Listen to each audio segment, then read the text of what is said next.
Doutor, dizem aí as más línguas, né, que hoje o mercado financeiro, principalmente a Bolsa e o dólar, tiveram movimentos interessantes. O dólar caiu, a Bolsa subiu, e muitos dizem que é porque o mercado está dando como certa a situação de que o presidente Lula não vá para a reeleição, porque depois dessa cirurgia ele ficaria praticamente impossibilitado de participar de uma eleição. O que o senhor diria para essas pessoas que torcem para que o presidente não consiga mais participar de uma eleição?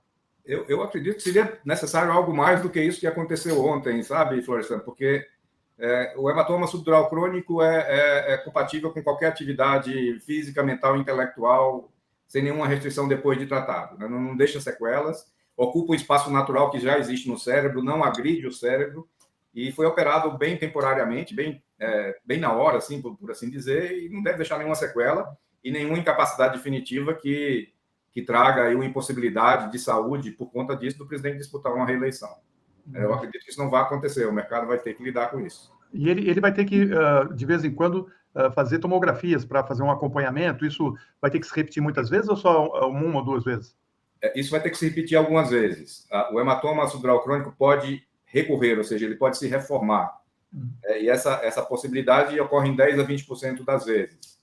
Não significa necessariamente que vá ser necessário uma cirurgia adicional, mas se reformar o hematoma, existem outras estratégias que a gente pode utilizar para evitar um aumento na magnitude do que ocorreu agora. Mas ele vai precisar fazer alguns controles aí de 3, 6 meses, 1 ano, para verificar aí o hematoma.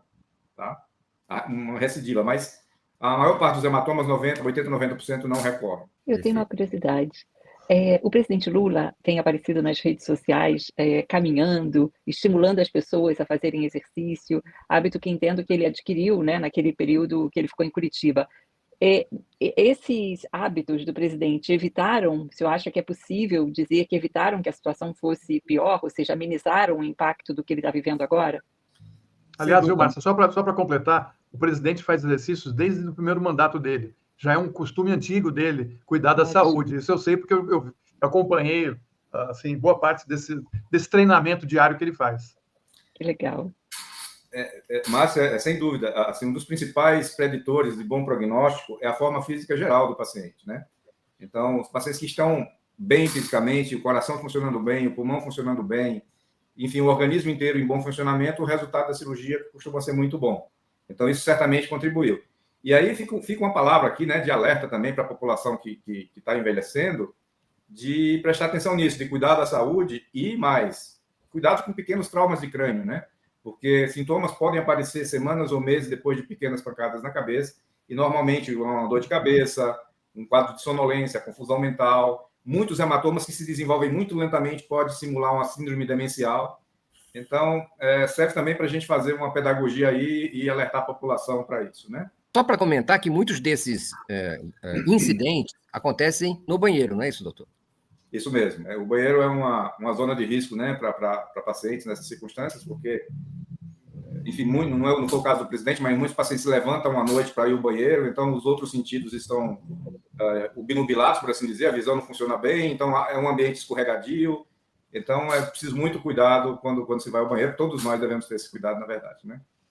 Agora, ambiente de risco para queda, né? Eu até perdi minha bisavó por conta de ela escorregou na lavanderia aos 86 anos e não conseguiu mais se recuperar do tombo que levou. Mas, assim, o que me chama muito a atenção, e o senhor, como especialista, um neuro, pode talvez explicar, é que o presidente Lula, aos 78 anos, tem uma memória fantástica, né? Você acompanha os eventos que ele participa, as reuniões, ele lembra dos nomes, ele sabe do assunto que ele está tratando, ele trabalha durante um período muito longo do dia, de manhã até à noite, né, numa atividade intelectual assim, raramente vista em pessoas da idade dele. O cérebro também tem um treinamento específico para ter esse desempenho nessa fase da vida? Isso existe? Existe, Florestan.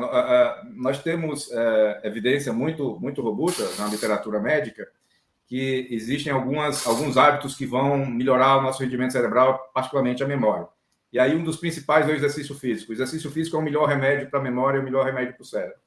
Nada faz tanto bem ao cérebro quanto se exercitar fisicamente. Então, exercício físico, uma boa dieta, né, com poucos processados, com alimentos vegetais, frutas, verduras, alimentos que têm uma cor vermelha ou uma cor amarela, que tem muito pigmento antioxidante, crucíferos como repolho, couve-flor, rúcula, curcuma, isso tudo ajuda o funcionamento cerebral. E aí tem outras questões relacionadas a hábitos, como tabagismo e etilismo também, que influenciam. E também, claro, manter o cérebro ativo, né? Então, o cérebro de um presidente deve ser bastante requisitado, né? Então, isso ajuda muito também.